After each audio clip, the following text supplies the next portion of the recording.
Hey, everybody, and welcome to another edition of Rednecks and Pigskins, Blood on the Gridiron for this week. We're back to talk to some football. As you can tell, the full panel's not here quite yet. Jake had probably slept through his alarm, and hopefully your boy Pat will show up in a little bit. But I do have, as usual, Minding Freedom with me. Say hi, Minding. Hi, Minding. I'm going to do that every time now. There you go. We all need our scribe. Exactly. Oh, so what a week, huh? Yeah, something unexpected happened. Or a few unexpected things happened. And I think we're going to talk about all of them. Yeah. Well, before we get too deep into anything, like I was telling you before the stream, I really don't want to talk about it much, but it is a part of what football was last week. And of course, we all know the mass kneeling. I'm not going to talk about it a whole lot. If you want to know my opinion, I just done a video on it yesterday. Go to my videos, look at it. You'll see how I feel about it. But it was a huge part of what last week's football was, so I wanted to bring it up. Regardless of how you feel about it, it did dominate the conversation the entire time. Yeah, it did, but in the same way you wanted to bring it up, just because I mean, it was a huge part of the debate, of the conversation over the last week. But in the same way you brought it up, I kind of want to bury it. I really don't. I Yeah, don't give a fuck. my Sorry, hope just my hope is that they get their heads on straight now that they've thumbed their noses at Trump, which is all it was. Now that they've thumbed their noses at Trump, they feel better about themselves, and we can get back to football as normal. Because when I tune into a football game or turn on a pre-game show, I want to hear about football, not your social justice. So after all, it's the NFL, not the NVSL, the National Virtue Signaling League. pretty much. So there's that. That's all I'm going to say about it. Like I said, if you really want to know my full opinion, it's not hard to find out. Just done a video on it. Go watch it. So what else we got in football news today? We got some pretty fresh news, but I just want to talk about it as we're talking about the Thursday night game of this week. Oh, okay. So because it's directly related. Apart from that, I think there didn't happen a lot. Yeah, there didn't happen a lot. A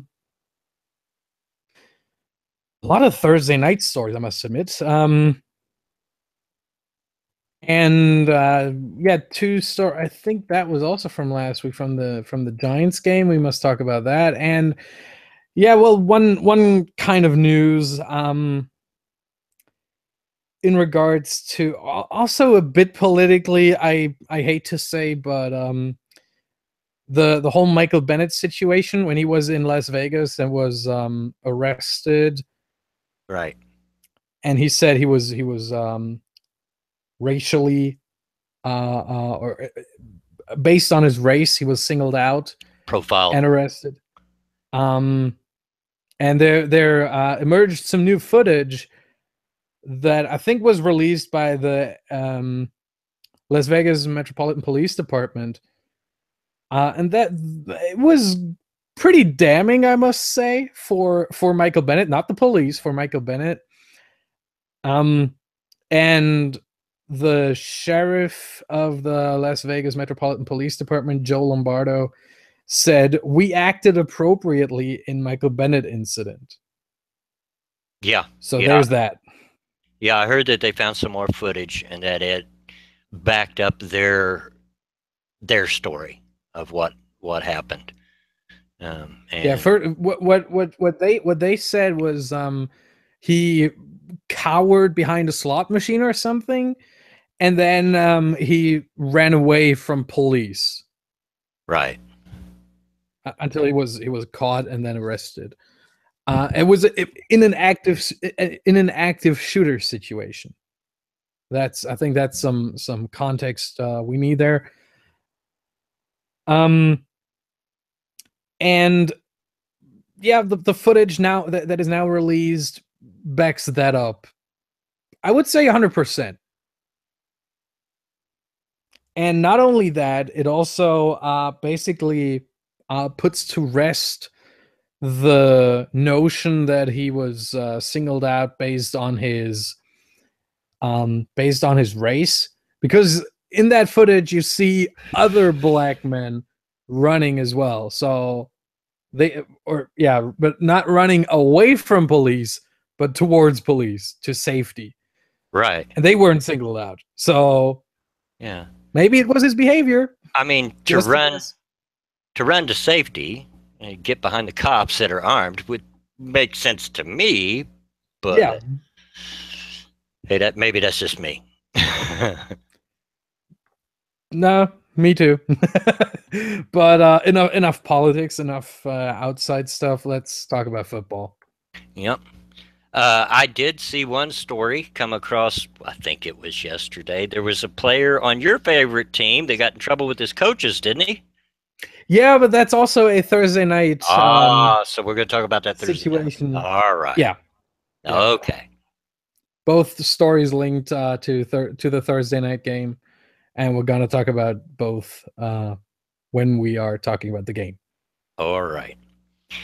So, but I think before we must get to London, huh? Yeah. London. That was the first game of week 3. That was not the Thursday night game we already talked about last week. Right. Not the Rams 49ers. So Ravens and Jaguars, and who would have thought 44-7? I would like the first thing that amazed me was that the Jaguars won. Yeah. And the second was the margin. 44-7 is amazing. I mean, who wants to go home and tell their mama that? Gee, Mom, our team got beat by the Jaguars. 44-7. I don't know. I don't think that's something Joe Flacco was keen on doing.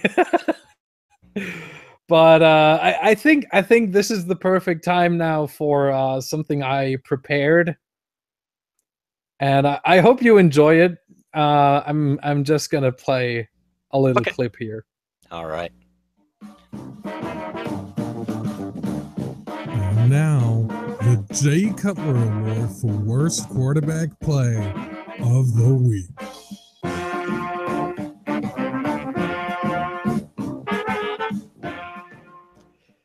Yes, and the worst, the worst quarterback to me in week 3 was Joe Flacco.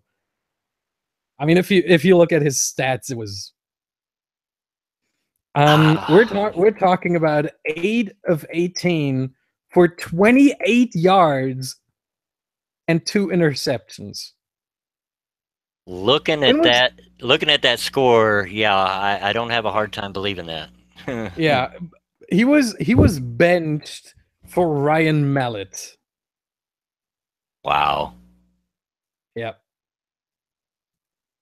That's I know when I got up Sunday morning, by the time I got up and got the TV on and started watching pre-games and so forth, the score was already out there.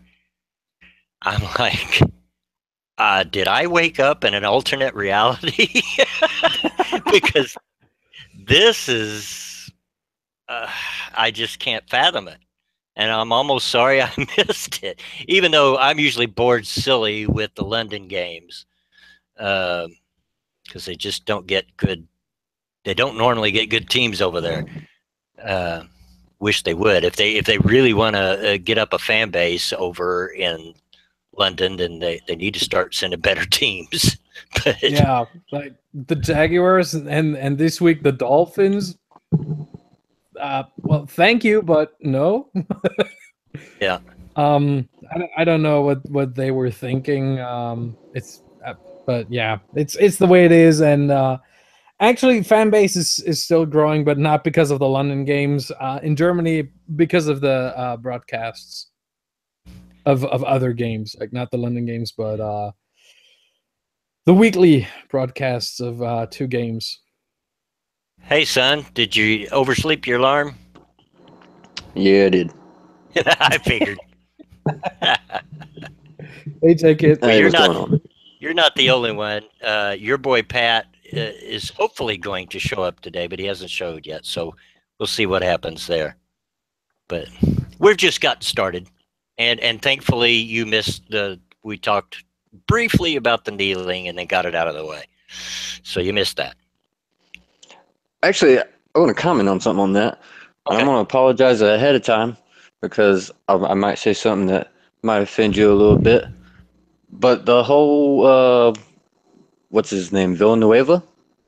Yeah, The lineman that come out and stood by himself and then forced to apologize afterwards? Yeah. Absolute bullshit. Just the fact that he did what he felt was right and then was forced to apologize because the rest of his team wanted to stay back in the locker room. Yeah. Absolute bullshit. Yeah. Yeah, I covered it in my video yesterday. I made a video on this situation yesterday and yeah, that was a lot of bull. Yep. To have to, did anybody even thought? I get it, why he feels he has to, and I get what he's saying. I still wonder if he wasn't made to, if the rest of the team would say, hey, man, he was making us look bad. Well, no, he wasn't. They made themselves look bad. He was absolutely forced to. Yeah. yeah. And I don't know if I should say this, but I'm just gonna go ahead and say this anyway. I personally I like Mike Tomlin's coaching style. I think this aggressive style. I'm a big fan of it, but I think personally he's a scumbag. Yeah. There were This 3 whole- teams that didn't even come out of the locker room, which really frustrated me because he said he wanted to do it because he didn't want to be involved. Well, by doing that, you're making a decision and you're being involved. Yeah. You're making a decision. Now, yes, I remember not so many years ago, teams used to stay in their locker room until after the anthem was played. But that's not the case now. That's not what we do, and I don't know. Like I said, I don't want to spend all day talking about this, but yeah, we do have to address it at least a little because it was a big part of what happened last week. Yeah. Yep. But I think we can go on now. As you were coming in, Simon, we were talking about the London game. Just this whole week in general, what in the world is going on? I don't know. I The think Jacksonville Jaguars dropped 44 points. on anybody, let alone the Ravens. Right. Yeah. Jacksonville Ravens defense looking tough. Jacksonville just needs to move to London. They don't lose in London. Yeah. Really? You want to move them to London once they get successful? Kinda. They don't lose over there. That's guaranteed 8-8 for them every year. Yeah, but then again, every time they go on the road, they have to travel to the U.S. So it really is a guaranteed 8-8. Yeah. I mean, that's better than what they're going to manage over in Jacksonville. Oh, man. Yeah, maybe. I don't know. Like I was Holden's- saying before you Go came ahead. in, I was saying I thought I woke up in an alternate reality. I must have woke up in the upside down. Because when that score come across, as soon as I turned on the TV Sunday morning, I went, what? And holding Flacco in that offense to 15 total yards at halftime, you would have never seen that coming from Jacksonville. No. They held Joe Flacco to 28 yards overall. That's just insane. Yep. And 2 picks and a forced fumble recovered. It was just amazing. Sorry, I'm a little distracted. I'm trying to shut down what windows I can. I'm trying to avoid having a repeat of the crash last week. So I rebooted right before I sent out the stream links, and I'm trying to keep my windows to a minimum. So very good, very good. All right, what's the next game? The next one was Broncos at Bills. Broncos 16, Bills 26. That's another what? I mean, if I remember correctly, we all picked the Broncos to win that. Yeah, I mean, these aren't the Broncos that won the Super Bowl. Don't get me wrong, I understand, but yeah, the Bills. Yeah, but the Bills at home. Don't underestimate home field advantage. Yeah, it was a surprise. I can admit that, but then again, I was right on Madden Ultimate Team. You have these you can predict or you may predict the games every week. You get I don't know if you play Madden Ultimate Team. But if you don't, you get those predictor tokens for challenges, and you can say you get a prediction, and you can say true or false. So, for example, the Broncos will beat the Bills by 3 points or more, Right. And you say true or false. And I was right in that one. I don't know what the exact prediction was. I think it was Broncos win by 3, and I was like, nah, false. So I got that one going.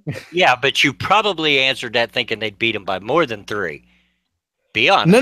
The question was the Broncos beat the Bills by 3 points or more. Oh, okay. And I said false because I was thinking, well, I like the odds of taking the points with the Bills. Bills plus 3, yeah, or plus 2.5. Yeah, I take those. I take those points with me, and in the end, the Bills won amazingly. I didn't expect that to happen, but No. Again, don't underestimate home field advantage. If you look at last week, we have 1, 2, 3, 4, 5 road wins on 16 games. Yeah. The Jaguars won in their second home. The Colts won, which pretty much no one here expected. Not even the Colts fan. Wait, no, I expected it. I said the Colts would win. You did. The Bears beat the Steelers at home. The Eagles won barely against the Giants with a great field goal. We're going to talk about that. And you look at that, the Jets win. And all those wins where you were thinking, how in the world do those teams win? Yeah, they playing at home. Would you start stage, kid? It doesn't surprise me that the Bills won.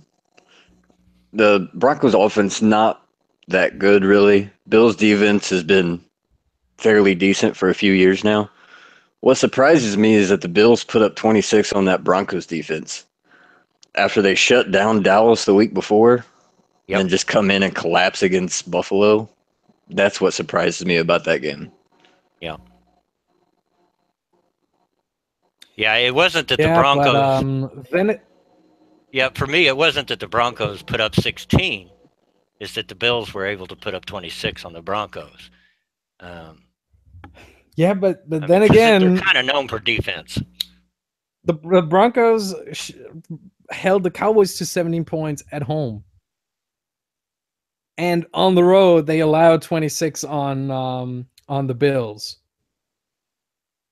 That if you're playing the Broncos defense at home, you can do audibles and everything. You can change your play on the line of scrimmage. If you're in Denver, yeah, good luck with that. And if you run a bad play on that Broncos defense, they make you pay. Well, let's see. The next one you've already mentioned, and it was another case of that, kind of a surprise to people. Steelers losing to the Bears, 17-23. Yeah, but I don't. I mean, they could have won that without overtime. Like that one play. Mm-hmm. What the hell was that? Did you see that? No. Who was what was his name? Marcus Cooper.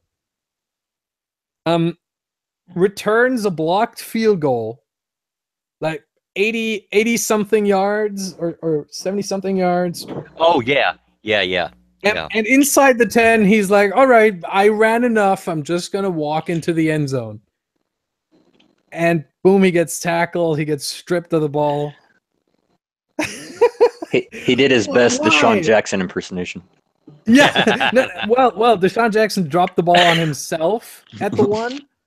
He wasn't tackled. Like he dropped the ball at the one. Right. He didn't just slow down. I did see the clip of that. On one of the pregame or one of the football shows. And he didn't just slow down. He stopped. Yeah. He totally stopped on the 1 yard line. Look, I'm telling you, if I was John Fox, as soon as I'm in the locker room with Marcus Cooper, I don't know, I don't care if anyone else is in the locker room as well, just no cameras. I'm gonna slap Marcus Cooper left and right for that stupid play. You know he had to hear about it. Had to. Yeah, definitely. And rightfully so. What do you expect? You stop inside the 5. You stand at the 1 yard line. You can score a safe touchdown, and you don't, and you get tackled, and you lose the ball. Yeah. And then you expect to not be told off. I guarantee you, not only did the coaching staff get him, I'll bet you some of his fellow players did too. Yeah, I don't know if he thought that his pursuers were far enough behind him, or I'm not sure he even thought at all. It doesn't matter. It doesn't matter. The first thing you do is you run into the end zone. As soon as you're like 1 or 2 yards deep into the end zone, you can drop the ball. You can do whatever the fuck you want because the play is over and you scored that touchdown. But as long as you're not in the end zone, you fucking run. Yep. If you want to showboat, do it in the end zone. Yeah. I mean, why? Did you see that clip, son? Yeah, I did. It was hard to miss. I remember, like, was it 2 years? I think it was 2 years ago in college football. I saw someone else pulling the Deshaun Jackson. I think Kalen Clay, I think was his name.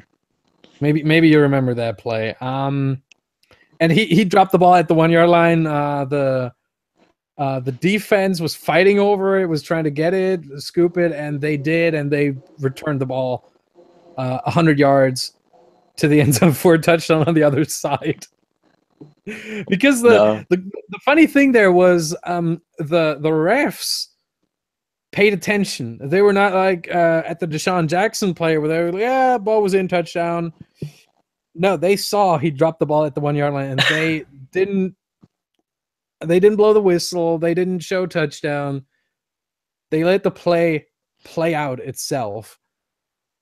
Defense scooped the ball, return it 100 yards, touchdown on the other side. And that's what this reminded me of. Some guy. And there was a play.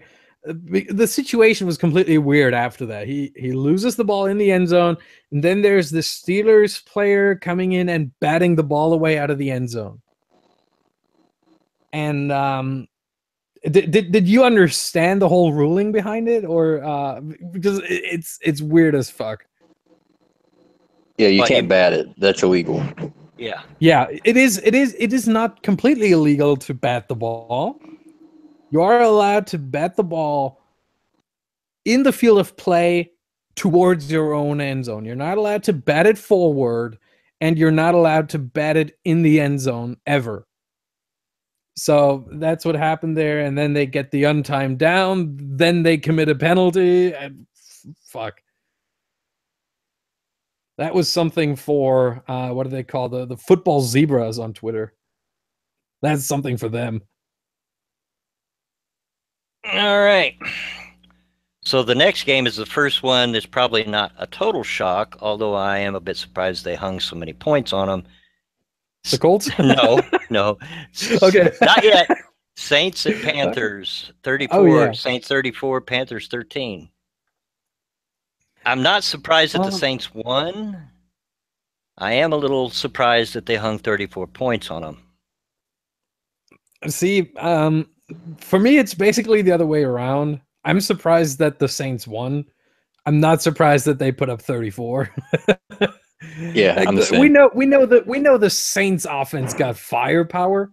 Yeah. We know Drew Brees can throw the ball. But Panthers at home not winning against that Saints defense and only putting up 13 points? Yeah. I mean, at this point, I'm abandoning Cam Newton from every fantasy football team I've got. Well, I've never been the hugest Cam Newton fan personally. I think he's got talent. I think he's a bit overrated at times, but he's certainly, the whole team as a whole aren't the Panthers this year so far that we're used to seeing. Yeah, I mean, if you look at Cam Newton's stats for this game, 17 of 26, 167 yards, 3 picks. 3 picks. I mean, that's bad. I mean, if Flacco hadn't been so bad, he would deserve the Jay Cutler Award for this week. I tell you, 3 picks on 26 attempts. That's deserving of the Jay Cutler Award, but yeah, that's not a very good ratio.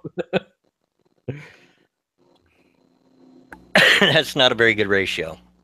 But especially if you think about 13 points at home, and those stats at home, like the crowd is silent when you're on the field. You can audible, you can do everything. Like, you're not distracted, and you still throw 3 picks. Come on. Yep.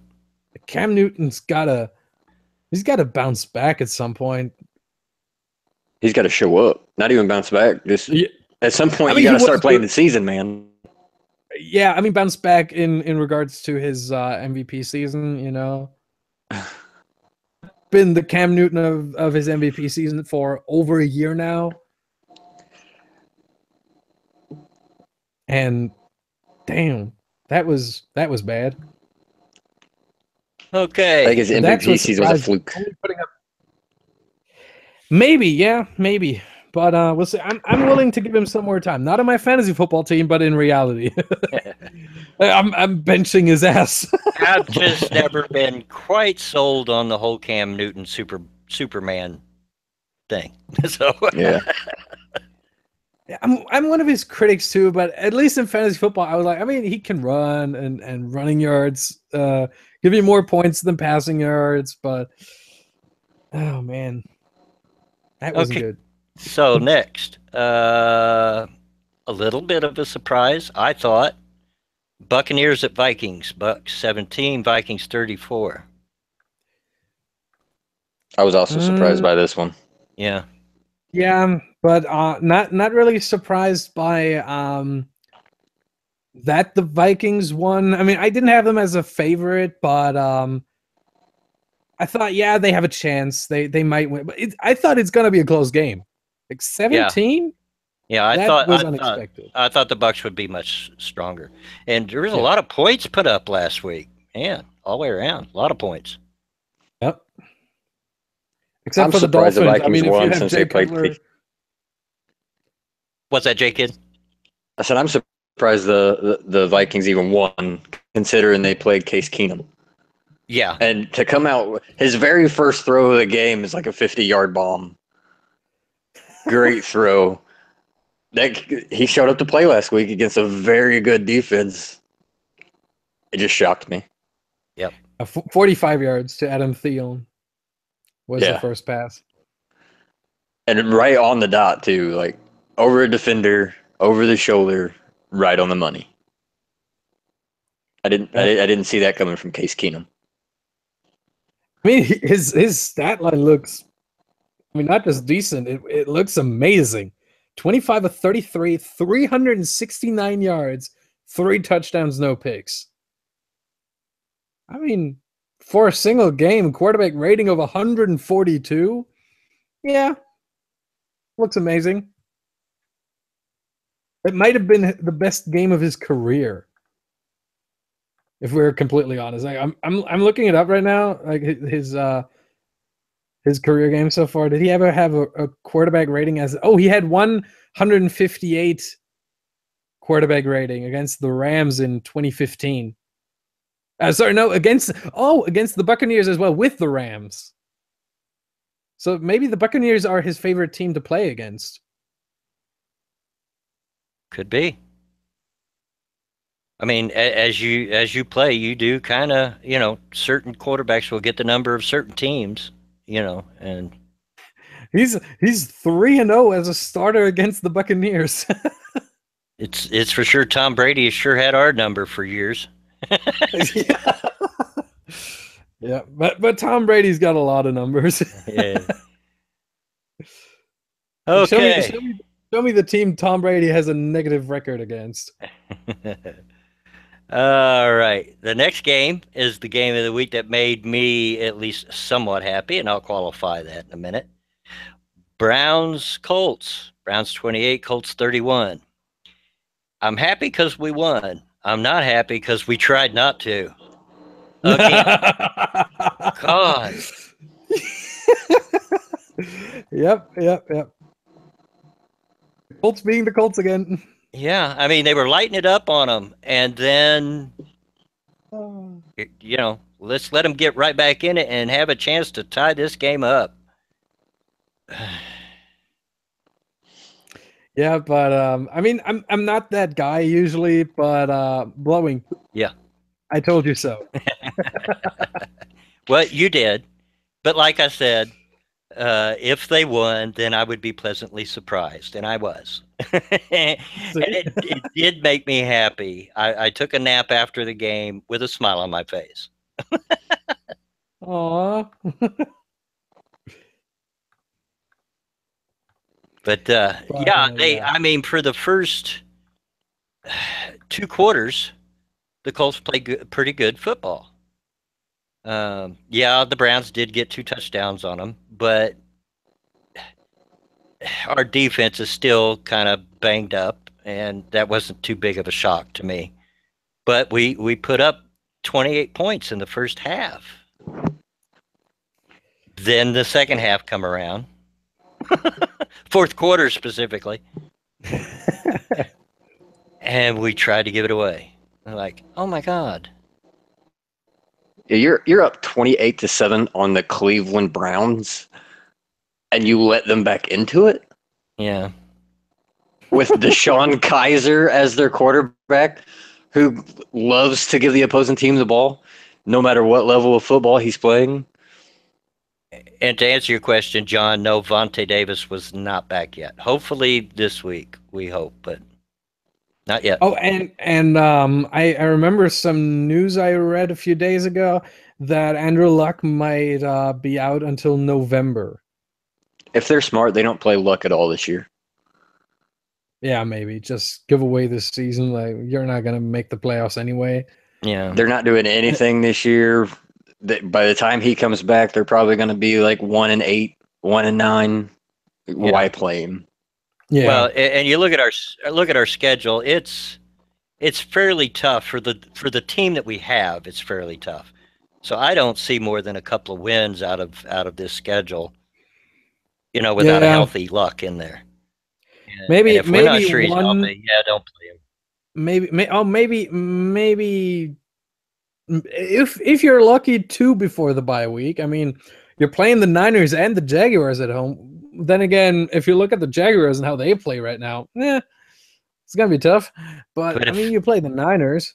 Yeah, but if he's not going to be ready till November, we're not going to be anywhere close to making a strike at the playoffs at that point. I just don't see it. So why put him out there? Yeah. If it's going to take that long for him to get healthy, I don't see. Just as well keep him down the rest of the week. Sure, let him dress, but keep him on the sideline. Yeah. Maybe he can teach Brissett a thing or two.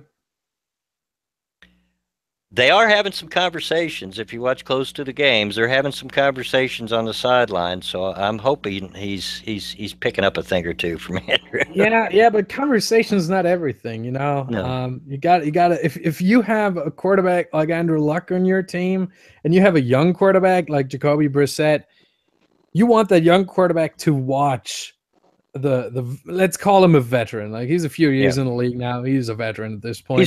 He's a journeyman. What, Andrew Luck? Yeah. I mean, he's been in a few, well, just slightly more than a journeyman. I mean, he hasn't been, what is it, 5 years now? 4, 5? I forget. What? Oh, you just mean by the time he's been in the league, not that he's been around. Right. Okay, I got you. Okay. I was confused for a second there. Sorry. I was too, and I speak English mining, so. I don't speak English. You want to say I don't speak English? You might want to rethink that. I don't speak English. I speak redneck. I've been using. I am the world's worst texter. Jay Kidd will tell you that. World's worst texter on a cell phone. So lately, I've been using voice to text. I mean, and that stupid thing does not like my redneck accent. It gets the words wrong all the time. All old people are bad texters. I've never seen any old person being like, "Oh yeah, wait, I'm just gonna send I'm just gonna send a message real quick. Click, send." No, that doesn't happen. That dang keyboard's too small for me to even see, let alone type on, daggum it. Yeah, maybe that's the I don't know. Maybe that's the disadvantage of bad vision. Well, I do wear trifocals. No lie. What trifocals? Mm-hmm. What is that? Well, you've heard of bifocals, right? But bifocals are two different lenses in one. You use one lens to read. I have okay. Trifocals are 3 lenses. I have a lens for distance. I have a medium range, like what I look at my computer at, and then through the bottom, if I'm holding a book and reading it, that's what I use. Okay. That's interesting. I'm half blind. Jacob, is that true? Is he just half blind, or is it more? He's definitely more. Who's okay? Don't let him tell you he's blinder than I am. I only use one lens. Thank you. All right. So back to football. Back to the game. Yes, my Colts did finally win. But I'm not ready to claim them Super Bowl winners yet because they tried to lose it right down to the last minute. I'm sitting here the last 7-8 minutes of the fourth quarter thinking, are you guys trying to give me a heart attack or what? Are you're killing me? You're trying to kill me. The game also contained what could have been the catch of the week. Which one? I don't know the guy's name, rookie, but Kaiser threw. Oh, the one-handed catch. Yeah, the one-handed catch, like inside the 5-yard line. Yep. I think his name might have been Leslie or something. Yeah, caught it almost behind his head. Jordan Leslie. One-handed. He had one catch this whole game, and it was probably the catch of the week. I haven't seen that. Amazingly, Yeah, it was a pretty wild catch. I mean, he caught it almost behind his head. I mean, he come a hair of trapping it on the back of his helmet. Just just the way it come in and the way he caught it. But yeah, it was quite a catch. It was nothing I could pick on my defense as bad as they were during that game about that because it can't defend that.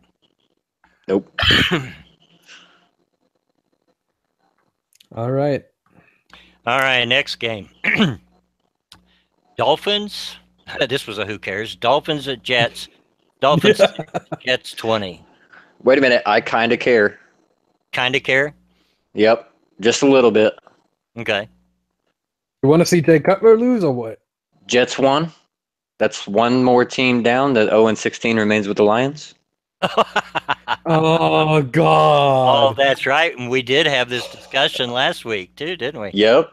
He did say, Damn. Minding did say the Jets were going 0-16 this year. Yeah, I did. Damn it! Is there any team that can still go? Yeah, the Browns. Okay, Cleveland. so I'm. Yeah. Look, Cleveland will beat the Jets later in the season. No, they won't. I'm rooting for at least one team to go 0-16. I mean, so far we still have 5 teams who are 0-3. The Browns, the Bengals, well, they play each other, so one of them has got to win. The Giants, the 49ers, and the Chargers. The 49ers might be the only one besides the Browns that have a possibility of not winning any. True. Yeah. If Odell Beckham bounces back some more, the Giants should pick up a few wins. The Chargers, well, I don't know about the Chargers. They'll get at least one. If what's that kicker's name? If he keeps missing, Young Hoku. yeah, exactly. If Koo keeps missing every single week, right at the end of the game, they might go 0-16 with 16 missed last-second field goals. Wait a second. Is that another Lions fan I see in the chat? What? Are we multiplying? Deidwa? Yeah, looks like so. You Uh-oh. got a compatriot. Uh-oh.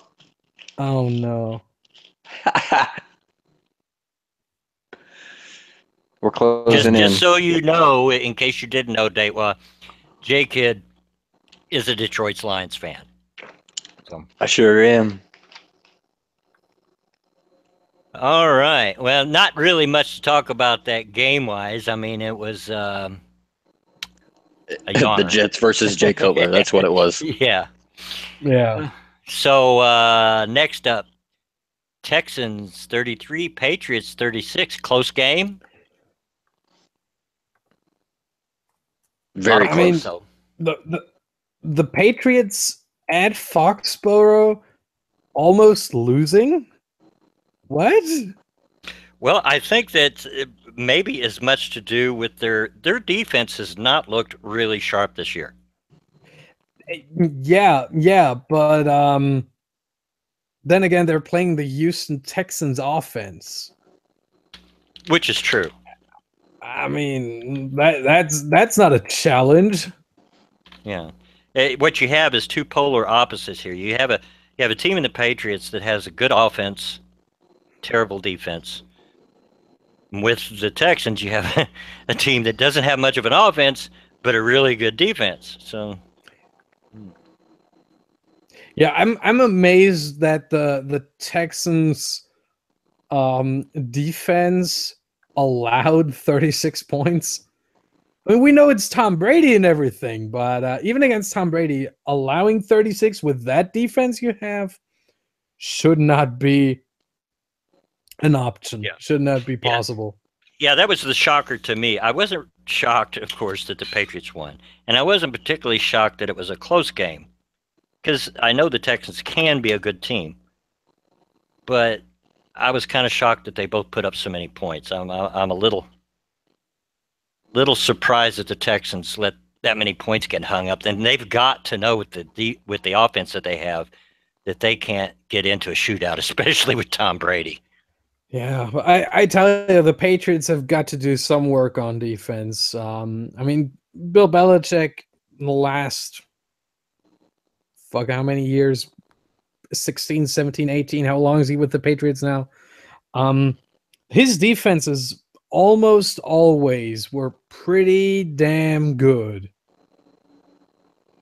And I would have to look this up right now. Let me take a second here.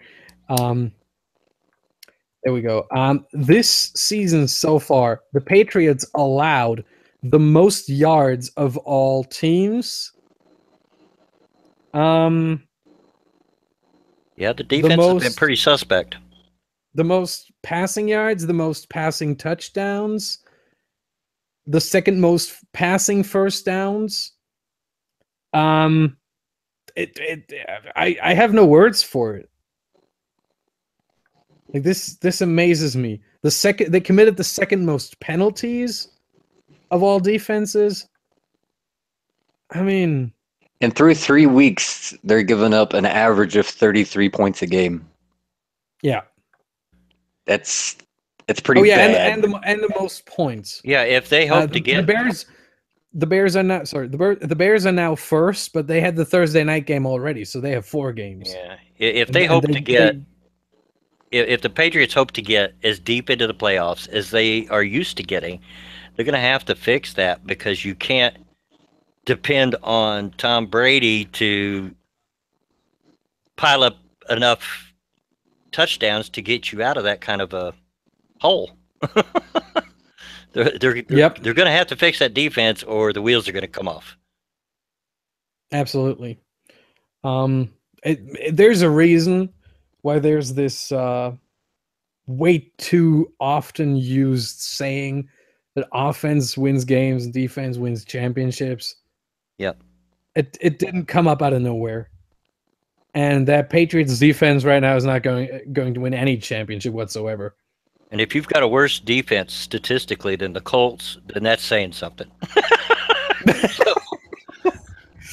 Oh, man, you're ripping on your own team so hard. That's amazing. Well, the defense is terrible on the Colts. Passing wise, we pretty decent rushing defense at the moment, but passing.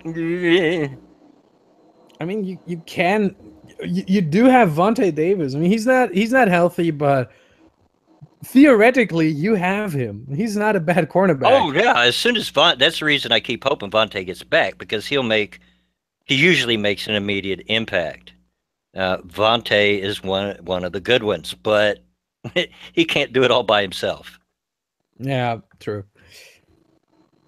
All right, next game. Next up, we have Falcons-Lions. Falcons 30, Lions 26. J-Kid? Now, you know me. I'm not the guy that says, hey, the refs screwed us. But this week... But the refs screwed you? Hey, the refs screwed us. What call? What call? The very end of the game. No, that was a good one. Okay, I understand you have to review the touchdown. Even saying that it was a touchdown. But you can't do the review and then say, the clock should have still been running. We have a 10-second runoff. That's the end of the game. That was the correct call. By rule, that was the correct call. If you have any problems with it, don't make the refs responsible for it. Make the league responsible for it, okay? For the game? Make the league responsible for the game. For that call. Like, the call was right based on the rules. If you don't like the rules, don't shoot the messenger. Don't shoot the ref who is delivering the message, okay? You're challenging because of the scoring play. The clock doesn't continue on a scoring play. Yeah, but it wasn't a scoring play. That's why you're challenging it. They called it a touchdown. They challenge it. That stops the clock. You can only you cannot challenge in the last 2 minutes of the game. What? Every scoring play is challenged. It's reviewed, not challenged. That's a different. But again, if they Reviewed, had whatever. ruled it again, if they had ruled it correctly on the field, he would have been down at the half-yard line, and the clock would have been running. And they still had time to get another play off. No, 8 seconds. No. When they're all right there, yes. You gained a half a yard. Your whole offensive line is still right there. No, that wasn't half. Was it half a yard? Yeah, the previous play was a pass interference in the end zone, which put them at the 1 yard line. Okay. So they got down at the half yard line. So their entire offensive line is still right on the ball. You still had time for one more play. Run it off. I understand that. I understand that you're saying they could have ran another play. The problem here is the way the rules are written. It was the right call to give that 10-second runoff, because that's what it says in the rules. And second runoff isn't perfect, but it's better than no runoff. Like if you had, there shouldn't have been a runoff. It was a scoring play that they're reviewing. It wasn't. There's no runoff. He wasn't in the end zone. It was not a scoring play. Why was it under review? Because it was called a touchdown on the field. It was called a touchdown on the field, but ultimately it was not a scoring play because he was not in the end zone. He was ruled short at the half-yard line. Understood. So ultimately it was not a scoring play. So the clock would have kept running if they had ruled it correctly. If they would have ruled it correctly. If you all could see the wide smile on my face right now while I'm listening to you guys. Here we have it, folks. Battle of the NFC North fans. No. I'm not talking. I'm not talking from a Packers fan standpoint. Packers don't give a fuck about the Lions games. We don't care. Sure. I'm talking from a referee fan standpoint. I'm a fan of the 33rd team. I must admit. Are you serious? I'm talking from a. Yeah, I like what I have been a soccer ref for 4 years myself. I know what kind of work goes into that and how. Yeah, well, we're talking about real sports here. Excuse me?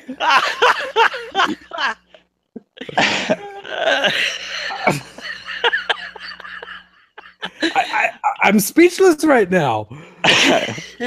You Got fucker. Him. Got him. We warned you when this stream started weeks ago. We warned you.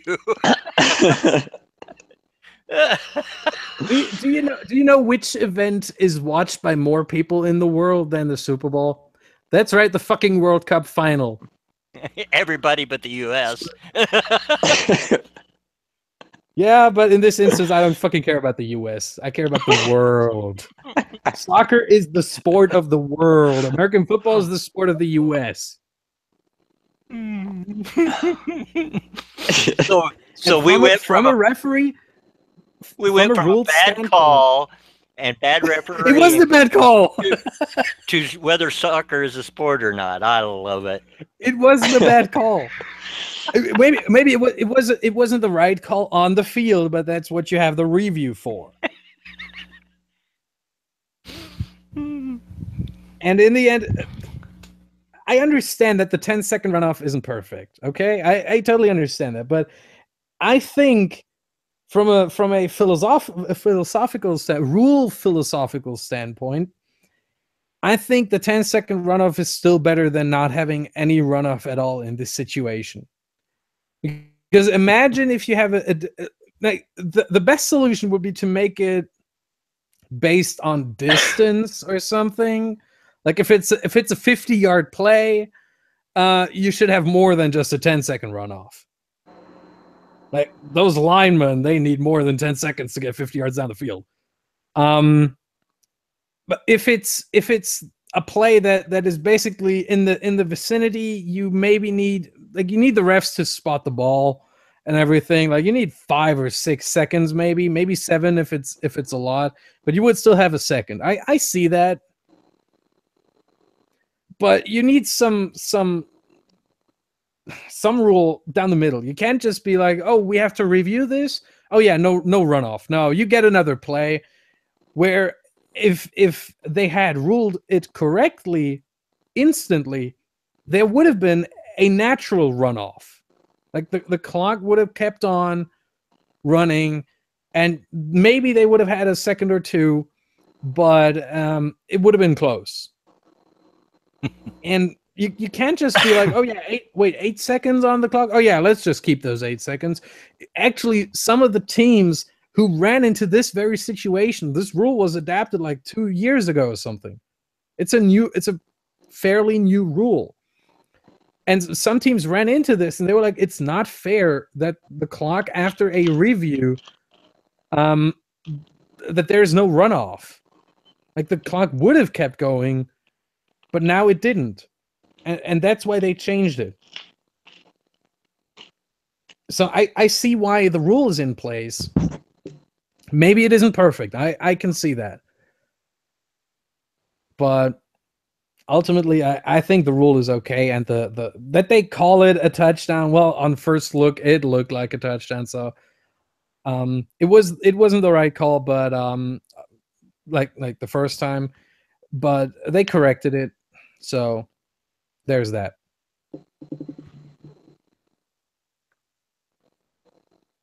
Are we done?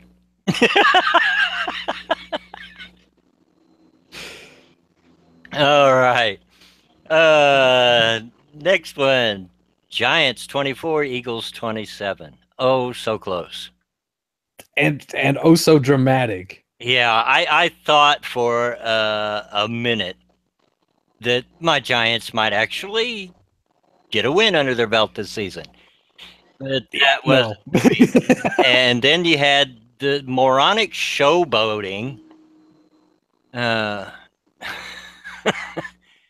mean, come on, playing a dog raising your leg in the end zone.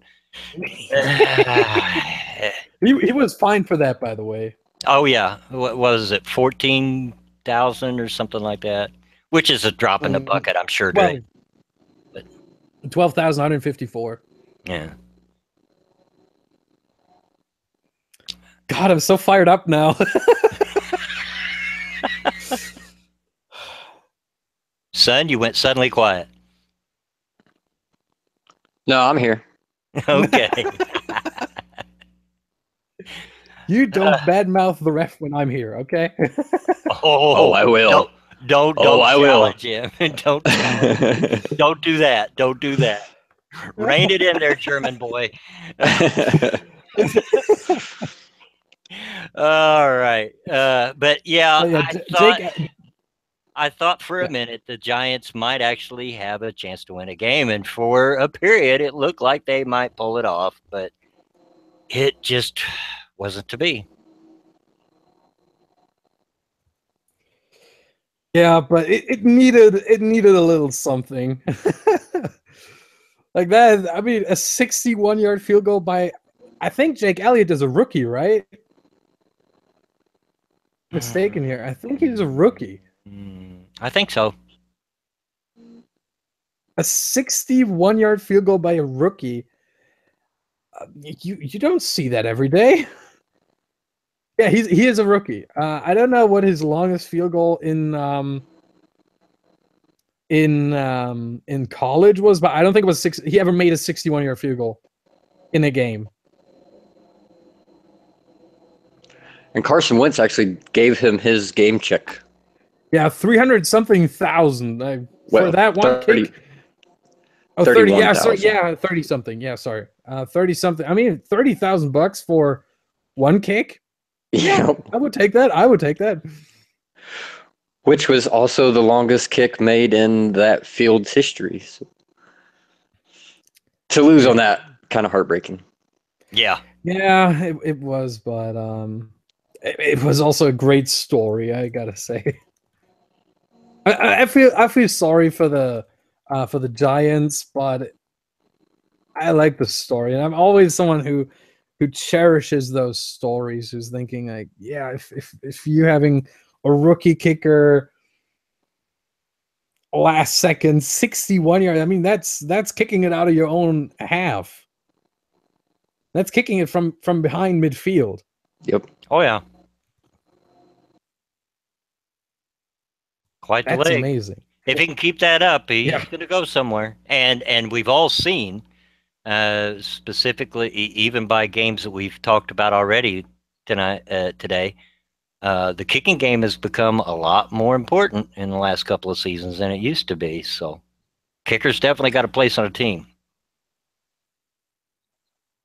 Yep, kickers are people too. Oh, here we go. First, the refs are people. Now, kickers are What? people. Come on! Oh man! What's next? You want the cheerleaders to get paid more? Yeah, cheerleaders are people. You want to tell me they're not? Okay, that's You want to tell me cheerleaders are not people but women? Exactly. Oh fuck, that was sexist. Huh? let me, in case I did not tell you this, he is my son and I raised him, but he is one of the biggest misogynists I know. Trust me. So you agree, huh? I did agree, actually. He'll admit Great. He'll admit it. Wow. Okay. We gone to this now? Okay, All let's right. stay, please. Next game, Seahawks, Titans. Seahawks 27, Titans 33. I think I called the Titans on this one, so I'm not entirely surprised. I think I called the Titans too. Yep, I was the only one to call the Seahawks. Ha So- feels good. Yeah.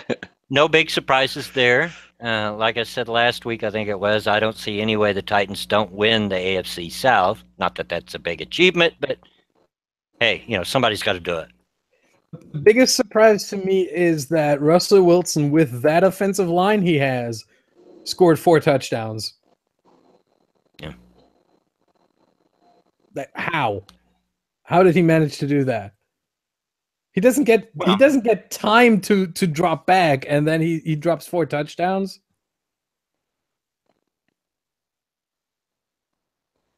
That is amazing to me. Right.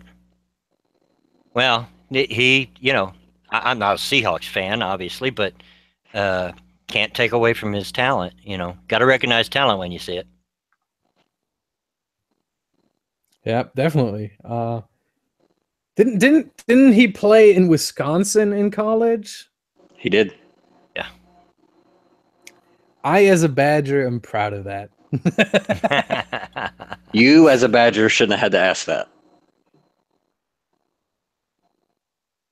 That was a rhetorical question. All right. Moving Dude. on now.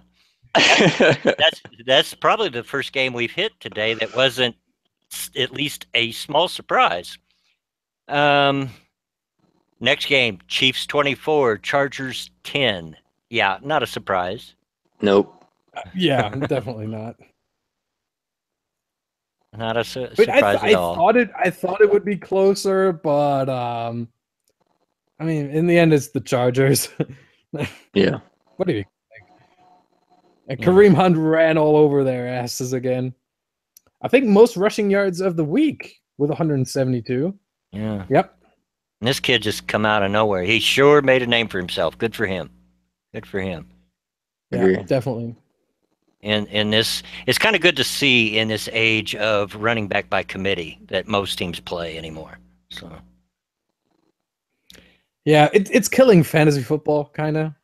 yeah, I bet.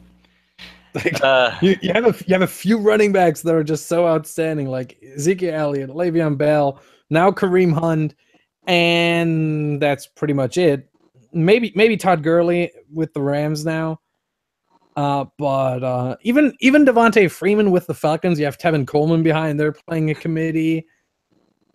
One in Chicago, Jeffrey in Carolina. Like, try to get a Not to good change the running back. subject, but are you watching chat, Jacob?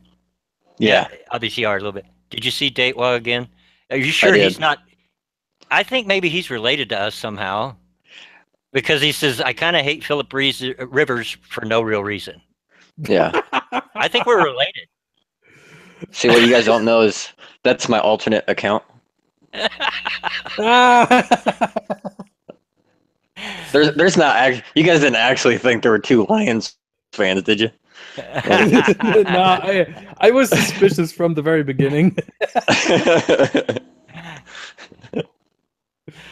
My question about this game: did Young Hoku miss a kick before half? I must look it up. I'm pretty sure he did, but no, he made it. Oh, it was a chip shot though, 29-yard, but he made it. Oh, he broke his streak. That poor kid. He had one extra point and one field goal in that game. He scored both. Had something going for him, and he messed it up. I mean, he's still he's still only 1 of 4 or 3 of 4 missed before the end of a half. Okay, next game up. Bengals 24, your Packers 27.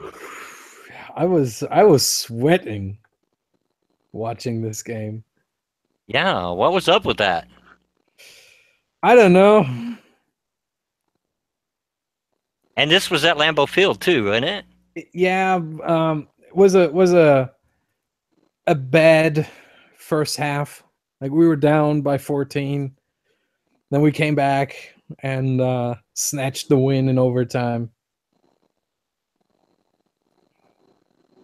Lucky it was the Bengals.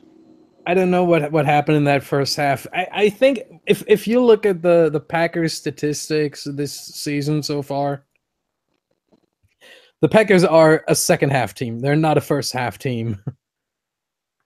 I think they're the one of the worst teams in terms of scoring in the first half.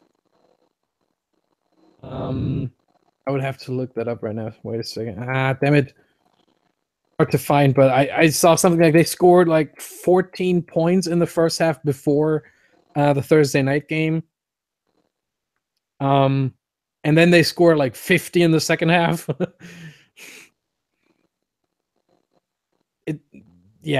I don't know what happened there, but Packers are slow to start this season. But they finished strong, and that's encouraging. Yeah. Just strong enough, evidently. Yeah. 7 points in the third quarter, 10 points in the fourth. And for Aaron Rodgers, this was his first win against the Bengals and his first overtime win. He was 0-7 in overtime before this game. Wow. Now he's 1-7. And shut up.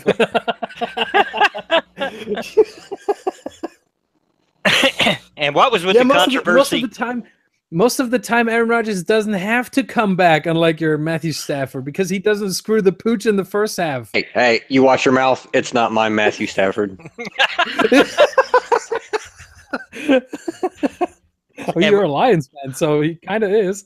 No, he's not. So what was up with the controversy on the sideline? No, that was the Thursday night game. Oh. That was not this game. Yeah, we'll get to that one. Yeah. Let's see. What do we got? What do we got next? Raiders, Redskins. Yep, Raiders at Redskins. Raiders 10, Redskins 27. Didn't see this one coming. No. I'm thinking, did I didn't call it, did I? Because I think I did. I don't think I listen said to the you. I Redskins don't. would win. I'm not sure though. I would have to rewatch it, but I'm not going to do that right now because that would be distracting and everything. I think I called it. I'm not sure. Maybe. But I didn't expect it to be that clear, like 27-10. Yeah. That was unexpected. Yeah, I can't remember. I'm pretty sure I picked the Raiders, but I can't rightly remember. Yeah, I'm pretty sure both of you picked the Raiders, but I think I know I did. Yeah, I'm pretty sure I went against both of you, and I picked the Redskins. Random generator. But no, no, that was just for the division standings. Oh, my bad. Yeah. No, actually, I was taking the home field advantage of the Redskins into account, and I was like, maybe they got a choice there. I like what they're doing at home. I think Raiders on the road not as good. I think that was my reasoning. I'm gonna rewatch it. I'm gonna tell you next week. I think I called the Redskins on that one.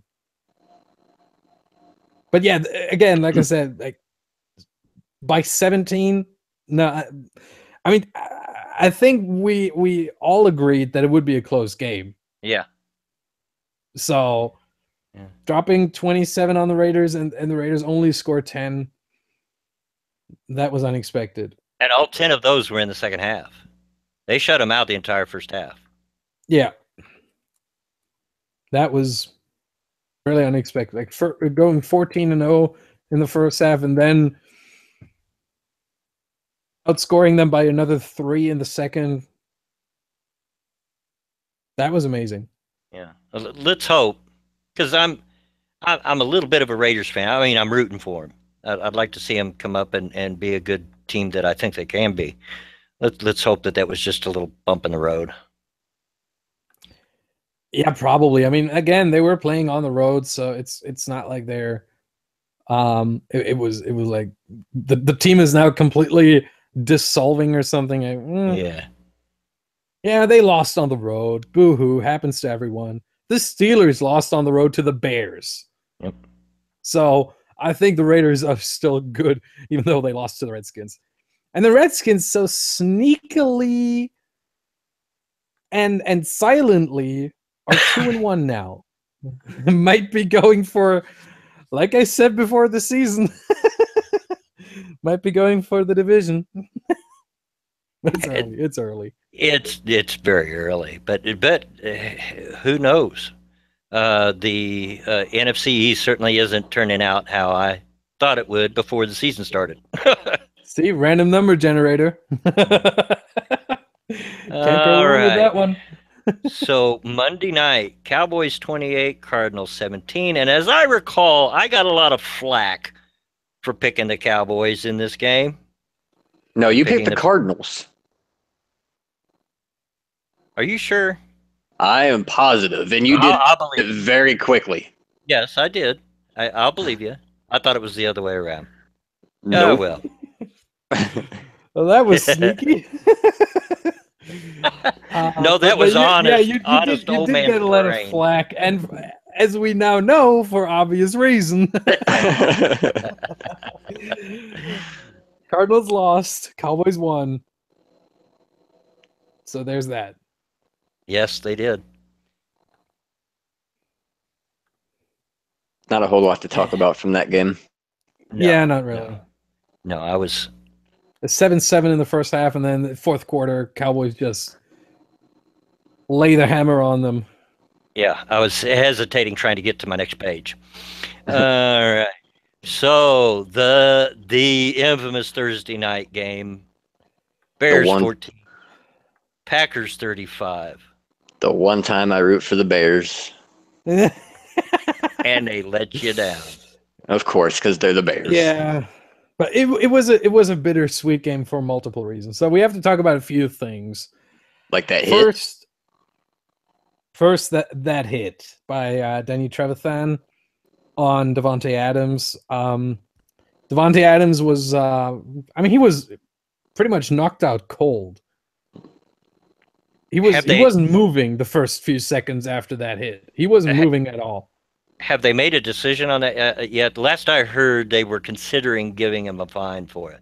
That was the news I wanted to talk. Well, one of the news I wanted to talk about in this game. The league has decided that Danny Trevathan is now suspended for 2 games.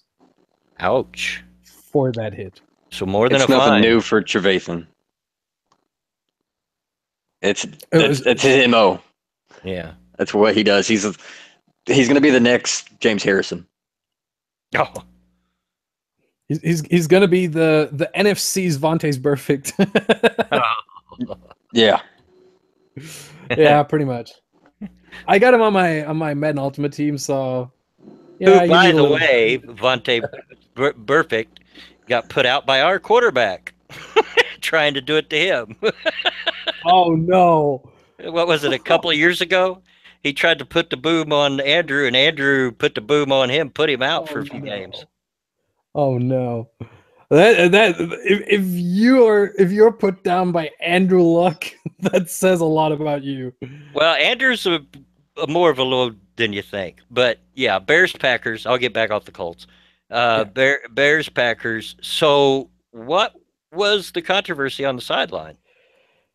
Yeah, so the thing is, Demarius Randall, our third-year cornerback,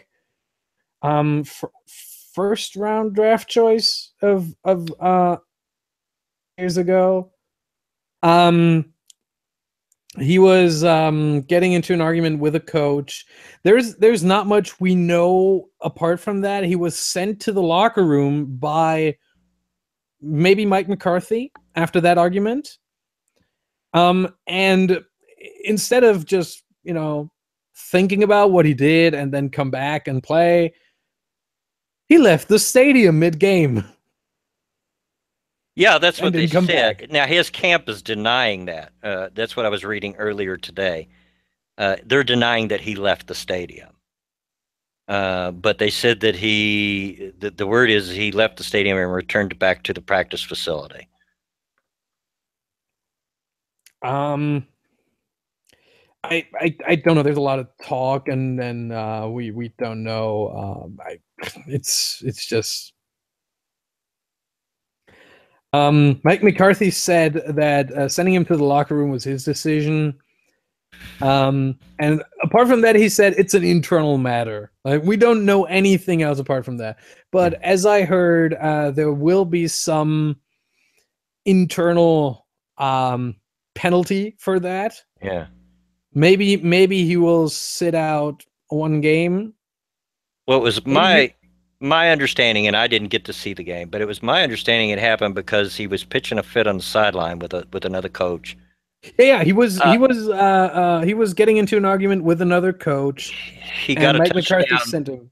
He had a touchdown through on him, and he reacted as if he thought he was expecting help and didn't get it, and was throwing a fit. I mean, I don't know. Like I said, I didn't see it, so I hope that's close to what was going on. Yeah, during the game, I didn't really see it either. I just heard about it after the game, and I watched the whole game. So I was kind of shocked or something. Yeah, if you want to say that like this. So I mean, I don't know all the ins and outs of it. Obviously, only those involved do. But personally, I'd like to see more of that, of a coach and standing up for his coaches and saying, "Hey, you can't do that out here in public." That's a no. Yeah. Yeah. I totally agree. To be fair, I think that is a no-no, and I hope that he will see some penalty coming his way internally. And from what I heard, to be fair, I'd be mad too if the Bears threw a touchdown on me. Well, yeah, there is that. At least it wasn't Jay Cutler. Yeah. It was Mike Glennon. That might as well be much better. Yeah, might as well be. Yeah. But yeah, he got burned by Kendall Wright on a touchdown. Yeah, we've seen some of that. Not a lot. We've seen some of that over the last couple of seasons. Players getting in coaches' faces on the sideline. I've always hated it. I don't care how, even if the coach is wrong, I just don't think that's the right image to give at all. And I'm a fan of the decision made there. You know, send him in the locker room. Yeah, I'm not a fan of then leaving the No, stadium. no. If that's what he Um, truly did, like I said, his camp has since come out and denied that he left. But you know, who knows? Who knows? Yeah, what I read here is one witness told Ian Rappaport that Demarius Randall left the stadium before the game ended. A source close to Randall disputed that account, saying the corner didn't leave until after the game ended. Yeah. But yeah, send him to the locker room. You know, if you want to behave like some kid, then yeah, go in timeout. Yeah, exactly. And from what I saw in the second half, from what I heard, this happened like at the end of the first half. I mean, the Kendall Wright touchdown happened with 8 seconds left in the first half. Mhm. They put Josh Hawkins in his spot, and I think Josh Hawkins made a pretty good job. Now, Packers obviously they hung 35 points on the Bears 14. You think maybe some of that was a little bit of showing that wait a minute, we can still play ball after the last game. I think if I mean they put up 21 in the first half. I mean, it was the Bears after all, but still. it was mostly I must admit it was the defense stepping up for once. Like that amazed me. The defense was playing very, very good. And yeah, they forced 4 turnovers on the Bears. Like forced. I mean that one fumble from Mike Glennon's knee. Did you see that? Yeah. That was I was laughing because J Kid's now fighting with the chat. He's done fighting with you, and now he's fighting with the chat. Cordell Stewart. Hey.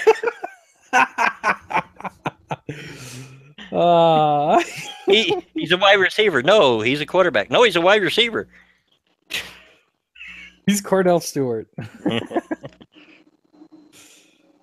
Did you say who is Cordell Stewart? I said he is Cordell Stewart. Okay. But yeah, the Packers forced 2 interceptions and they forced 1 fumble. Again, the other one wasn't really forced. It was just a comedy of errors. But I mean, getting 4 turnovers on the Bears, even though the Bears are bad, is not that easy, especially when you have a defense like the Packers have, which is really not great either. So seeing that the Packers are able to get the ball from the Bears offense was really encouraging to see. And they managed to make some points out of those turnovers, which is always what you want to do. If you are able to create those turnovers, you want to score on them as well. And the only thing that I would even say broke my heart in this game was that we lost both our number 1 and 2 running backs. Ty Montgomery, who has broken ribs from what I heard, and Jamal Williams. Oh, what does he have? I don't know. He was injured as well. And Aaron Jones, a 3rd running back, also a rookie. Like, Jamal Williams has a sprained knee. And Aaron Jones, who also is a rookie like Jamal Williams, he had to get in, and he scored his first touchdown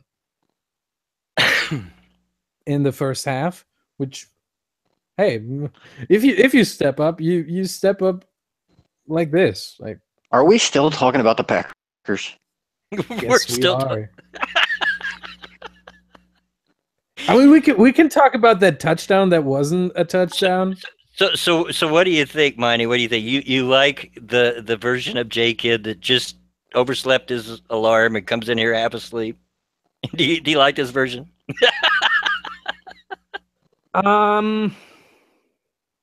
It's okay if you can say no. I like I like this version more than the boring ass awake J Kid. Careful what you wish for there, buddy. I know exactly what I'm wishing for. All right. I think that was the last game of the week. Yes. So that brings us up to next week's games. And we've got a half hour left in the stream, so just enough time. We're not running behind schedule this time. Okay, first game up. Well, yeah, you haven't crashed. Yeah, shush. Don't jinx it. Saints at the Dolphins. Well, Saints at London against the Dolphins. Excuse me while I yawn. What? Are we? He said it's going to be a snooze fest. Yeah. Yeah. Saints at London against the Dolphins. It's going to be an interesting game, I think. After last week, I don't even know anymore. Yeah. I mean, the Saints. I think the Saints will win. My heart tells me the Saints are going to win, but yeah, like he said, after this last London game, who knows? I too am picking the Saints for sure. I'm still pretty confident in the team's abilities or non-abilities. So I don't know what happened to you guys, but I say the Saints win this. Nothing. We just think that those Florida teams seem to play well over in London. Maybe it's the fog. I don't know. Maybe it's just the Jaguars. The whole league was upside down last week. It was. I don't know what any team is anymore. Come on, dude. Don't exaggerate. I mean, the Packers almost lost to the Bengals. The Patriots almost lost to the Texans. The Jaguars dropped 44 points. Yeah, but then again, you said almost. Okay, you said almost. I did say almost. Oh man. I'm glad you're listening. Now, one is probably more interesting. Panthers and Patriots. It's not interesting at all. Well, no, I think it's pretty obvious the Patriots are going to win. Yeah. And big. You think so? I wonder if the Panthers don't feel a little embarrassed after this week and try to make at least a show of it. Nope. Patriots by more than a touchdown. Easily. It's going to be a walk in the park. I agree. I mean, Cam Newton wasn't even able to score a lot against the Saints defense, and they're not the epitome of a great defense either. Right. So No. Between the Saints and the Patriots defense, there's about I don't know 1 inch of difference or something. I don't know how to say that, but they're almost equally bad. Now we're back to a real snooze fest again. Jaguars at Jets. Man, what a week.